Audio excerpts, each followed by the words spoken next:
Propozimi për miratimin e ligjit për prodhim organik bujqësor kaloi filtrin e parë parlamentar në 3 trupa punues. Për ligjin e ri diskutuan Komisioni Am për Bujqësi, Pylltari dhe Ekonomi të Ujrave, Komisioni Ligjvënës Juridik, si dhe Komisioni për Çështje Evropiane, pasi bëhet fjalë për regulativ që harmonizohet me legjislacionin e Bashkimit Evropian.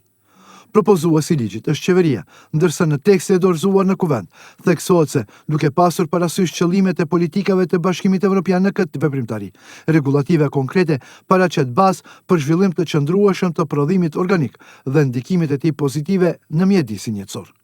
Zëvendësminisi i Bujqësisë, Pylltarisë dhe Ekonomisë së Ujrave, Albrim Hoxha, e arsyetoi sot para trupit am punues se ligji i ri duhet të sigurojë funksionim efektiv të tregut të brendshëm të produkteve organike dhe konkurrencë të ndershme. Me këtë, u ndihmojnë bujqëve të realizojnë të ardhura objektive dhe të rritet besimi i konsumatorëve, duke i mbrojtur interesat e tyre dhe duke nxitur kanale të shkurtra të shpërndarjes dhe prodhimit lokal.